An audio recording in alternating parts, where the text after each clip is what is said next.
So, welcome back to the channel, guys. This is a brand new video style I'm going to be trying out. So, today I'm going to be going ahead and rating all of the episodes from the new Star Wars Vision series that just dropped. I'm really into Star Wars, really like anime, and I just decided, today I was just gonna get high and watch the episodes and watch them. I was like, you know what, let's just write down my thoughts, and then right after watching them all, I'll come here and just record a video for you guys. So yeah, so I'm just gonna be going from the lowest rated episode I have here up to the highest. And so yeah, so let's get it started. So the worst episode I think was TOB1.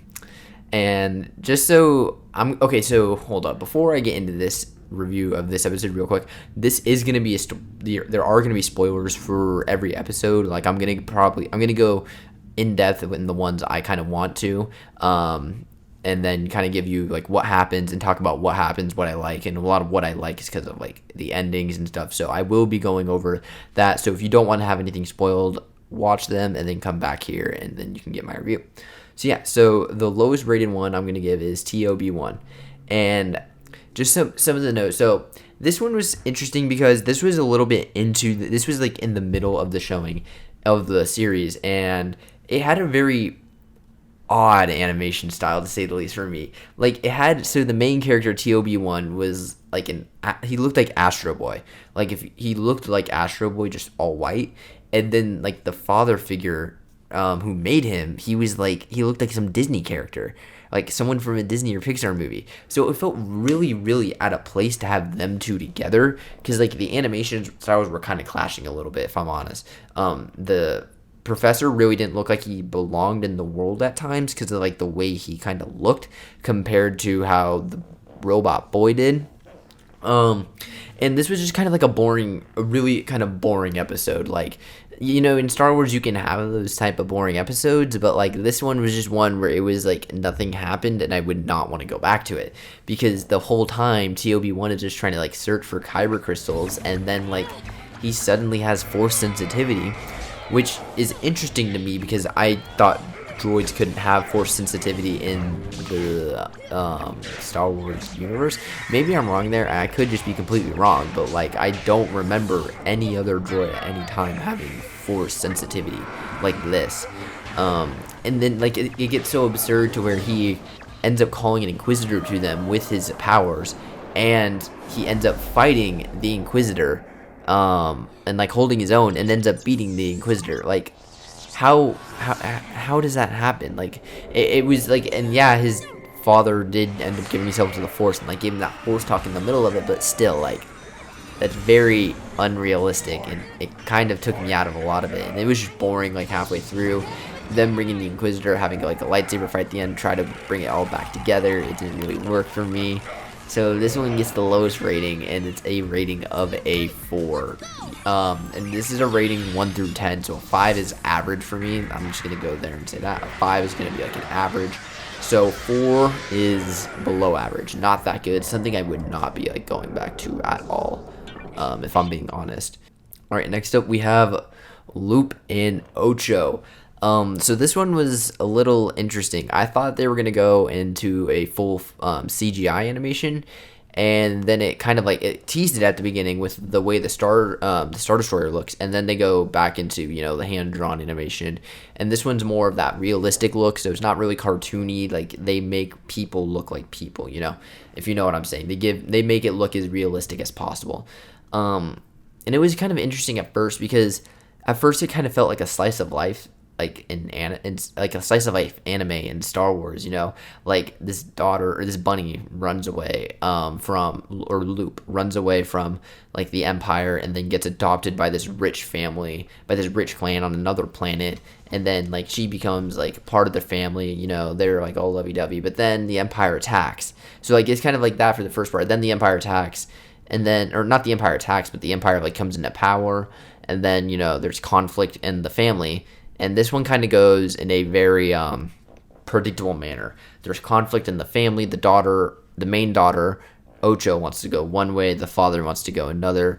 The Ocho betrays her family, goes to the Empire. Luke does not. She's kind of baffled, stays with the father. And then they kind of switch places where Luke becomes like the successor and everything, and Ocho becomes the outcast. So the one that was adopted finds a new family, and the one that had a family loses a family. We've seen this story a million times in other medium. Have we seen this in Star Wars before? I'm trying to think. Don't really know, but I feel like we have. We probably have, but I'm just not remembering.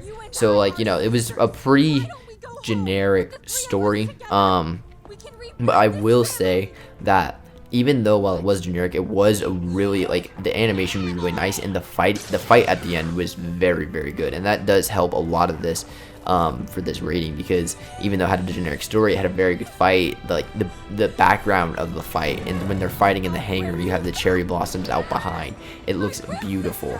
And I didn't have a problem with the outcome because Lope won technically, but Ocho didn't die, so it made sense in the end. This one's just gonna get a pretty solid rating of a 7.3 for me. These first two I really haven't had much, they were pretty good, but the second, Loop and Ocho is solid, but nothing very, very special to me. And now we have two at 7.8, so I'm gonna go and talk, which one do I want to talk about first? Let's talk about The Elder first. I saw that one more recently. So, The Elder. I already said both of these next two have 7.8. The Elder, this is, for me, this was maybe my favorite animation style out of all 9 episodes. It was that very realistic-esque looking one. It was more realistic than the Loop and Ocho one, I might say. It just kind of, it felt like you were there, if you know what I mean. It was very, very cool for me. I really liked it a lot. And this was also the only episode that really takes place before the Clone Wars. All other episodes either take place sometime around before, a little bit before New Hope, or they take place long after everything's happened, when the Jedi are still a myth. Jedi don't exist a lot. So those are the two spectrums.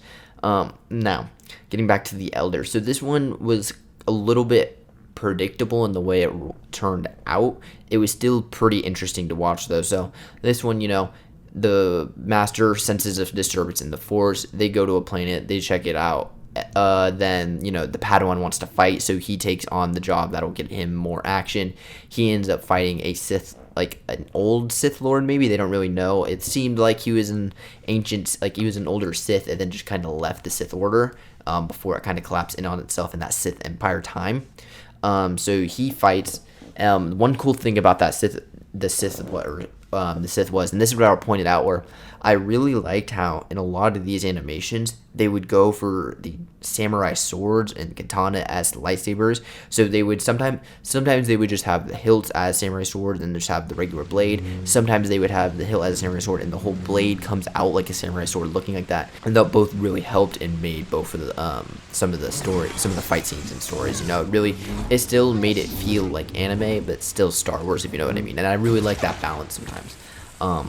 So getting back to this, there was in The Elder, there was they did good with the music. That's one thing I'll point out. For the first fight, there was absolutely no music, and then they brought it in when the emotion needed it, and it worked. You can do that if you go from silent to music and emotion, or you can go from music and emotion to silence. You can go either way, and they works both ways, and I thought they did it pretty well here. The lightsaber fights were pretty good, but this one really didn't have a story, and that's why it's only getting a 7.8, because this one had a pretty solid lightsaber fights, and the ending of the lightsaber fight was one of the best, where the Jedi Master ducks under the lightning, turns off his lightsaber, and then reignites it in the heart of the Sith. That's very cool. That's a really cool moment to see. One of my roommates was watching it with me, and he was like, whoa, that's awesome. Yeah, that is, but the problem with this episode was there was no story really. In the other ones, there's theme story, people are learning something and stuff, and this one, it just didn't really feel like anything. It was just oh, they felt a disturbance in the Force, let's go fight it. We fought it. Hey, Padawan, you need to learn training and stuff. Yeah, I cannot remember what they said at the end. It was the most generic bullshit thing ever, and that kind of held it back a little bit. So The Elder with the 7.8 there.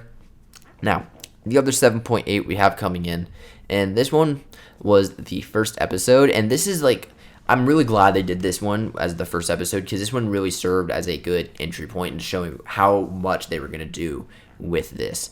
So the duel, and the first thing you know, immediately, hand-drawn, completely hand-drawn, some of that unfinished hand-drawing look, like that manga look, black and white animation style, completely samurai world and Star Wars, Everyone had on samurai-esque armor. The stormtroopers were in samurai armor, the Jedi, or the Sith really was in samurai armor. Even like everyone was in samurai-esque armor, and it looked really cool to see like a stormtrooper type armor implemented in that way, and seeing the different type of helmets and face masks they would all wear. It was very, very interesting and pleasant to look at.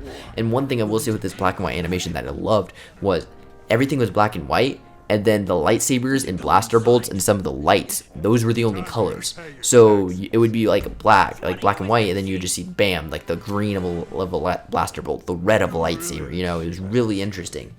And I also like this one because they showed off a lot of different species from the defending village.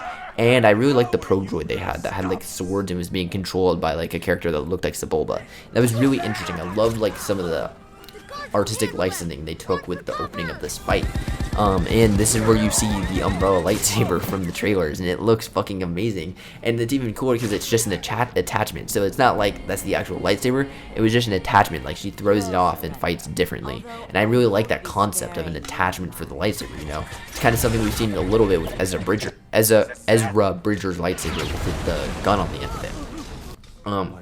And so this was also interesting because then the guy who you assume is a Jedi is really kind of like a Sith bounty hunter. I don't know if he's a Jedi or not, because all the lightsaber crystals he has are red. So it makes me think he was a Sith and then might have kind of fallen back to the light side, but is now hunting other Sith lore, just Sith, and taking their lightsaber crystals. It was very interesting. And I really did like the bounty hunter astromech, kind of reminded me of Chopper from Rebels, but a little bit more weaponized, because Chopper wasn't fully weaponized. This guy had rockets coming out of him. But the reason that you're hearing me talk and you're probably thinking, wow, this is a really good episode, and it is. The only problem I have with it is kind of near the ending.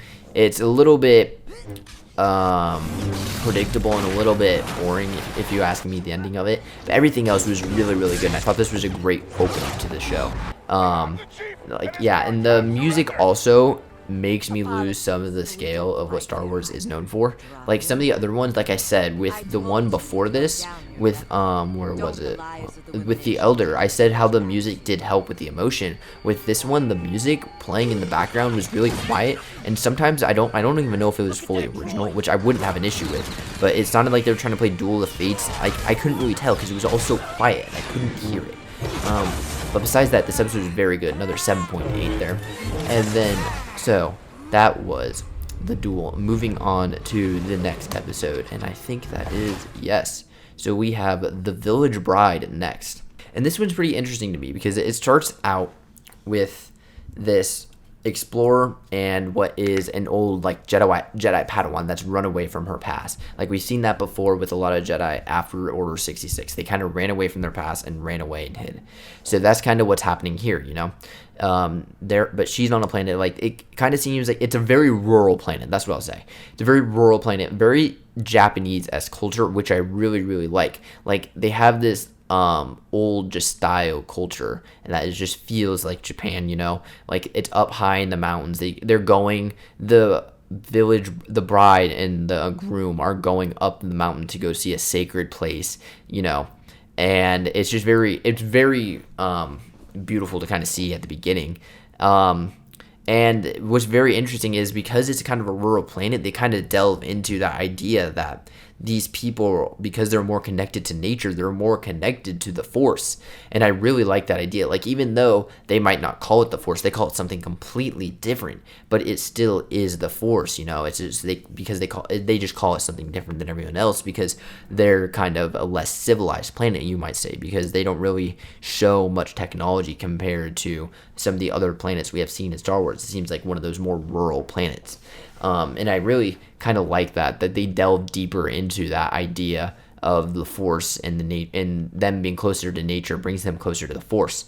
I really like that. And in this episode, this village is being kind of not haunted, but they're being controlled by this raider gang who is now taken over from the separatists that were there, reconfigured all their droids, not reconstructed them, just reprogrammed them to follow their orders. So now they're still under the control, and they wanted collateral. So the raiders wanted to take the father of the chief of the village, and the daughter said, no, take me instead. And the daughter is the bride in this situation. That's why they're having this wedding, because she is being taken away the next day.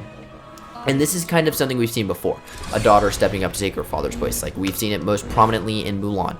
Like, so it's not anything really new, but that's not really the main focus of the story. That's just kind of like the context. That's the why we're here of the story, which I like, because that, like, it's kind of like for a minute it focuses on that, and you lose sight of what the main story is, because a lot of it is focused on this bride and groom. But then after that, they bring in the Jedi, who we learn has been haunted by her past, and she is slowly learning from this culture, and then she goes ahead and redeems herself, helps the village out, kind of protects them and saves them. So does the explorer, and the music here at the end and the fight scenes were very, very beautiful. They decided to add choirs, which with the naturistic background and view and the way the fight was kind of going, it really, really helped it out. It was like the choirs and nature theme fit perfectly together. Also, the explorer's helmet in this episode is very badass. Like, if you've seen it, which I'm hoping you have if you're listening to this, you know what I'm talking about when he throws it off and then it flies down there and it blows up the ships, causing all the droids to turn off because they're all controlled by a central computer. That is very cool, and that's a kind of old callback to how the droids were controlled at the beginning of the war. Even though they weren't controlled like that at the end, raiders would probably have them controlled by a central computer. So I feel like for me, that just shows that I don't know what studio this is. Sorry, I don't really know. I didn't write down the studios with the episodes they did, but that shows that studio really took the time and know all the Star Wars. And I'm going to point that out actually here right now. All the studios did a really good job of like not really breaking any real lore for Star Wars besides the TOB one where the droid becomes like one with the Force. Everything else was like pretty solid. That's the only one where I'm like, that's a little suspect, you know. So, but getting back to this one, that's kind of like the end of the episode where the Jedi helps them out and saves the bride and kind of keeps them safe. I really like the ending of that. It was a pretty solid one. That Village Bride gets an 8 from me. So the next one we have is Tatooine Rhapsody. And when I saw this title on the list, like when I saw the titles come out, this is the title that really, really drew me in. Because I'm like, Tatooine Rhapsody. I'm like, are they doing like a rock opera in space? And that's what they went for. That's what they fucking went for. And I really, really like the way they went for this. So it starts out with a Padawan who turns into a musician because he befriends a Hutt, which is just fucking hilarious if you think about it. A Jedi and a Hutt becoming friends. It's really funny, and like the animation style is really, really cartoony. It feels like a cartoony slice of life style anime for me.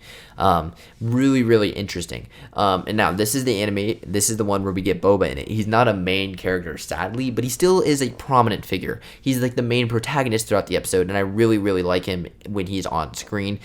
He like feels intimidating. Like he looks short as fuck, but he feels intimidating. And you know, I really like some of the aliens they do make for this band. So in the band, the drummer is like a 3-headed alien with like I think 6 arms. That's really cool and interesting. Then you have a Hutt, then you just have a human. Those are regular. Then you have a droid. But then like some of the other background aliens did look pretty cool, and I really did like that they were incorporating new aliens that like looked and felt like they fit in the Star Wars universe. And this was the one part I kind of have an issue with. Is this Jedi trying to hide his lifestyle, like that part of the story, because it was the plot line that they developed and then they dropped it at the end. And he has a very Cal Kestis like story. If you've played Star Wars Jedi Fallen Order, you know Cal Kestis' story of he wasn't really able to protect his master, and then like he wasn't able to protect his friend, and it kind of haunts him forever. And that's kind of like what happens here. And then like he always wants to like now protect them and do what's right. That's what happens here. He is unable to protect his friend because his friend gets taken away. Then he tries to stand up and he can't. And then he like breaks down. But then he ends up saying, okay, I'm going to go get him back and save him. It felt like the Cal Kestis story here. Maybe I'm not saying it right, but when I was watching it, I really felt like that was like where they were getting this inspiration from. And the issue I have with this is because he has a lightsaber, right? And then he goes and he is going, so when his friend's getting taken away by Boba, he is going to go fight him, and the lightsaber doesn't turn on, and it fails. And then he has this moment, and then they decide they're gonna go save their friend. And then when they're doing it, I thought they were gonna kind of bring this full failed Jedi thing to a full circle here. And instead, they just have it be like a concert for his life, basically, like saying, hey, we got you out of prison for one more song, we're playing one more song, and then you're dead. And I really kind of like that, but it also comes at the fault of dropping that other storyline kind of in the middle of when it was getting a little interesting, which is one of the faults of this episode. But the songs at the end definitely help it. The whole last about 5 minutes when they are performing is great. Like seeing they did 3D animation for the pod racing arena. It looks amazing. Like that whole ending is great. And I love the idea of a rock band in Star Wars. It's a very fresh idea, very new.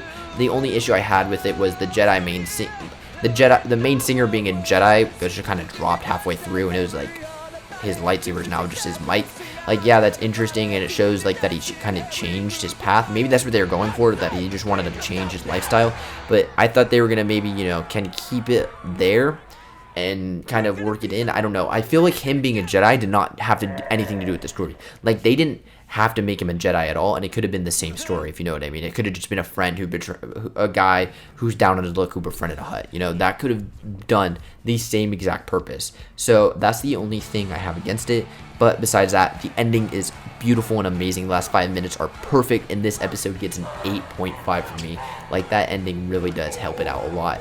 I would go back and re-listen to those songs because they were pretty solid. Next one up, we have Akari. I think I'm saying it right. AKARI. Akari? I don't know. I'm going to call it Akari. If I say it wrong, I'm so sorry. But this was very interesting because this was the Western. I didn't think we were going to get one, but we got one. We got a Western style animation. Or not Western style animation, but a Western story. And the animation was weird. Let me just tell you, because me and my friend pointed this out because he was watching the last couple with me. We were like, and this is what I said to him. I said the animation feels familiar, but also very different. It doesn't remind me of anything. Like, if you watched it, you know what I mean. It feels kind of like a Western style animation, And I kind of like that. They went for a Western theme. They were kind of the animation studio is now kind of doing a Western animation style, which is funny because normally Western animation copies Japanese, like has Japanese influences in it, not Japanese anime has Western influences. It's very different, and if that's what they were going for, I really commend them because it did do this story justice. Like, I really like the way this story looked. The Jedi is the cowboy, he keeps having this dream of his friend, of someone dying. He just keeps having a dream of someone dying. And when Jedi kind of have these prophetic dreams, they always kind of happen. So he is trying his best to try to figure it out as a young kid, try to figure it out and save his friends. And in this one, the princess of... Okay, so basically in this one, he knew this princess from a couple years ago, and now he's coming back to save her, to help her and help her reclaim her throne. Her father was killed by her father's sister, who turned out to be a Sith Lord. And this one was pretty good because it starts out as a traveling anime. They're just kind of traveling to the kingdom, and the side characters are making this trip really, really enjoyable for me. Like, the first half was really enjoyable because nothing really happens in the first 5, 6, 7 minutes, while they're traveling to this place, but it's very interesting, very nice. And then you kind of get to the main part where the Jedi and the princess are going in and they are fighting, and then this is where it gets very interesting because this takes a turn to the left. This just takes a random ass left turn because when they're fighting, the Jedi then is fighting the king's sister, the Sith Lord, and then has another PTSD attack. And then all of his, he sees his two friends, the two people they were traveling with, the guides, they're captured, and then the princess is being taken away, and then he's just sitting there on the floor having this PTSD attack, and then he's just sitting there and he can't take it, right? And then the Sith Lord is egging him on, just talking about destiny and fate, saying everything is fated to happen, this is this. You are fated to become my princess, this, and this. And then he says no, lashes out. eyes red, and then just attack. And then the Sith Lord just commands her soldiers to attack, and he slashes them all down.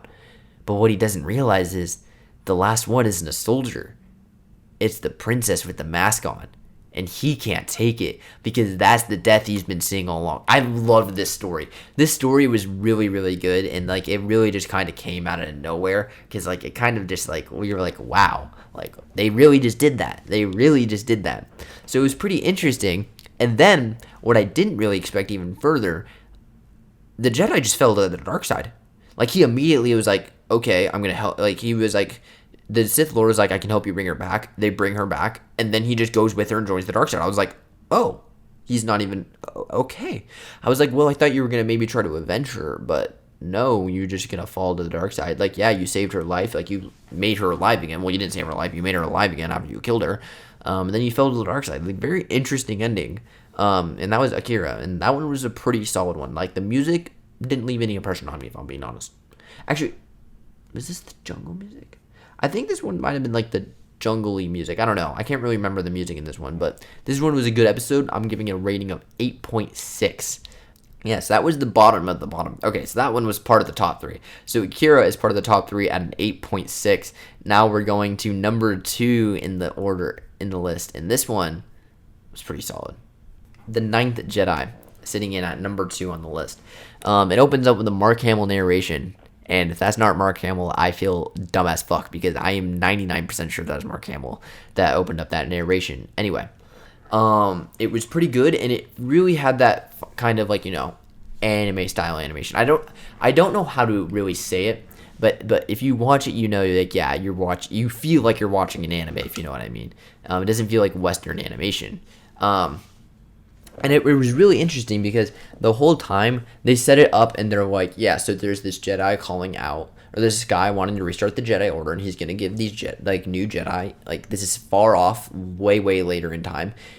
He's going to give these Jedi lightsabers. And many of these Jedi have never seen a lightsaber. They don't have a lightsaber. Like, they don't know. They just know they are Force sensitive because they are strong in the Force. They can do things that other people can't do. But at the same time, while this guy is doing this and trying to give these people lightsabers, Sith are also infiltrating and stealing these lightsabers and killing the Jedi. So, there is the setup and the premise. And so people are coming in and then there's another meeting now, and there are going to be 7 of them that are meeting to get lightsabers. And this was very interesting. I really thought this was an interesting way to restart the Jedi Order. I thought it was very reckless, and it kind of is because the Sith are easily infiltrating it. But the way this opens up is it has a lot of mystery behind it, because you get the mystery of what's going on. Like, because once all the Jedi get there, they're just kind of stuck waiting for a while. Like, they're just kind of all talking amongst themselves for a little bit, and then a droid just shows up, and then he says, the master, the person who called you here will be here soon, just wait, and he will be here. And then, like, everyone's still just kind of sitting there, like, they can't figure anything out. One thing I did think was interesting, and I do think this was a little hint about what was to come, was when one lightsaber was shown and was allowed to be picked up, only one person really or someone picked it up, but the one who ignited it was the only one that stayed good. And I think that's very interesting and kind of showing, because none of the other Sith Lords or the other Sith that infiltrated that, none of them wanted to pick it up, which was very interesting. And I just gave away the whole ending, but these are spoilers, so. But moving on, so that's the kind of A plot, and then the B plot is the blacksmith who is making the lightsabers and his daughter. And I really like the way they set this all up, because you see oil rigs, but instead of them being oil rigs, they're like catapults that grab kyber crystals from space. It looks really, really cool. Like, that was one of the cooler things I saw, and I'm like, I like that, like, addition into the Star Wars universe. I like that. And so the blacksmith, I said, is like an old Jedi, and he is, because he knows how to make lightsabers and stuff. Like, he is an old Jedi. And that is, like, kind of shown later on when the person who called them all there knows the daughter, like, they have been growing up together, which was very interesting to me, because it was like, oh, if they know each other, then, like, he actually is for real, because the daughter does pick up the lightsaber at one point and is able to use it. And she does show an affinity for the Force, and that gets stronger as the episode moves on, which I really, really do like. And then this kind of becomes into that standard Star Wars trope of the father saves the daughter. The father sacrifices himself, allows him to be captured. The daughter gets away. And the daughter is able to get away with the lightsabers and is able to bring them to all of the quote-unquote Jedi up on the moon, on the asteroid where they are waiting. And when they all pick them up, every one of them is a Sith, but except for that one guy who picked up the lightsaber in the beginning. So, and then it turns out, though, that the guy that called them all there, he was in the droid.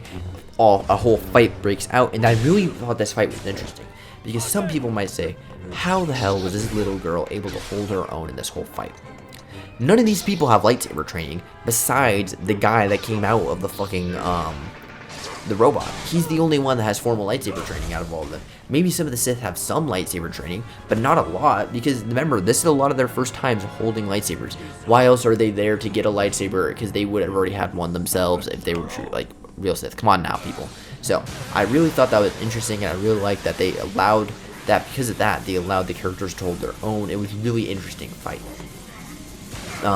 And this one for me felt like the most Star Wars episode. Like, this was an episode of Star Wars just with animation, and I really, really liked it. It had a little bit of a slower build-up, but that slow build-up paid off in a really beautiful lightsaber fight.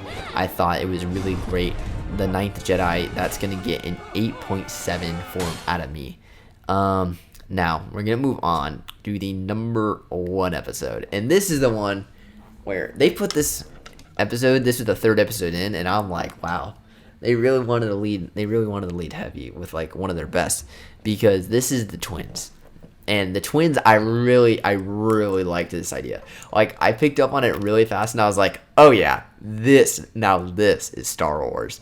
So, I really like the idea of having a twin Death Star. 2 Death Stars connected to each other that have a big, powerful gun in the middle of them. Like a more mobile Death Star, basically. That's what they were going for, controlled by a kyber crystal. But the interesting was that these 2 twin Sith Lords that were created, they both were going to have these power armors that were going to be enhanced by the kyber crystals that had a very dangerous influence over their body, because having a kyber crystal kind of plugged into you, that's a lot of energy. That can seduce and lead you to places that are dark and bad. So, that's kind of the setup. And this animation style was really kind of interesting for me. It felt really anime, like really, really anime. Like it went for that Japanese futuristic style animation, if you know what I'm talking about. Like the cyberpunk style animation that Japan has, The stormtroopers looked really good in this. That one note I have from that. The stormtroopers looked really menacing. Now, this is what I picked up on immediately. When they said the twins were born, I was like, okay, one of them is definitely good, one of them is bad. There's always balance in the Force. When twins are created, they are created for balance. One is good and one is evil, or in the case of Luke and Leia, you needed two pieces of good to balance out the evil in Vader and Palpatine. Vader and Palpatine were the evil, and Luke and Leia were the good. Two. There is balance. The Force is balance. Like, Lucas has made that kind of a point throughout his whole tenure, that there always is balance. Everything is poetry. Everything is rhymes. George Lucas is very weird like that. Now, so that is one thing I really picked up on. I really, really like that they went that way. It really feels like it shows that they know Star Wars, to have one of the twins become good and one of them stay evil. Now, both of their droids I loved. The good guy had the astromech that looked like R2, and the bagger and the twin sister who was evil, she had the C-3PO style unit. I really liked them having their own droids, and them being kind of familiar characters. They weren't C-3PO and R2-D2, but they did kind of have similar names. I think one was called CPO and the one was RODO, like really close, really close to the names, and you can kind of tell where the homage is coming from, and I really did like that. And even so, the good guy had an X-Wing. Like, it made you feel like this was kind of like an alternate reality when Luke and Leia were born into the dark side, and Leia stayed in the dark side, but Luke realized the light and realized to be free for himself. And this whole episode is really just amazing, because once the fight scene breaks out between this brother and sister, it really just takes off. Like, you see how powerful the sister is, you see how powerful the brother is. Like, I don't care that they are breathing in space. I can really ignore that for everything that is going on in this fight. There's kind of like a Neon Genesis Evangelion moment, because like they have like that like forced dyad moment, you know, where they're kind of talking, like they're in a fight, but then they kind of step out of the moment, are looking at the moment, and are talking to each other about it. It was one of those really funny, interesting moments. Like, you know, you only really see that in anime, and I love it. Maybe like the forced dyad moment in like the newer trilogy, the sequel trilogy, but really one of those anime moments put into Star Wars that I really, really loved. And then I liked that they each were using a part of the Kyber crystal against each other. Am, the sister, was using it in her chest, and I can't remember the brother's name. He was using it in his lightsaber. And you know, she became really powerful. She had 6 lightsabers. She was stronger than Grievous, and they were like whip lightsabers. And then, like, you know, it was just really, really cool, because then you get the quote like from the brother: "No try, only do. No try, only do." Great. That's a great quote. Hey, yeah, you don't try. Just like Yoda said, do or do not, there is no try. No try, only do. Yes, I agree. And I think the ending of this thing, the ending of this, which made me absolutely love it, this has a better hyperdrive scene than The Last Jedi. Like, when he says he's gonna go hyperdrive, I'm like, oh shit, this is about to be amazing. And then it fucking is. And then he ends up on Tatooine, which is even better, because this even feels more of that Luke and Leia if they were like that what if they were evil kind of scenario. He's on Tatooine. You got the twin sunsets going down. This was just a beautiful, beautiful episode all around. Really felt like Star Wars to me. Felt like anime in Star Wars. I loved it. This is an episode where I'm probably like gonna go back and rewatch it, because the twins is a great episode. And for me, I'm gonna go ahead and give this a 9.8 out of 10. I'm gonna up the rating. I originally had a 9.5 on my paper. I'm gonna give that a 9.8 because I think it deserves it. So yeah, guys, this was just me reviewing Star Wars Visions. If you guys kind of like this and want to hear my opinions more on different type of things, let me know in the comments below. If not, so yeah, I'll see you guys in the next one. Peace.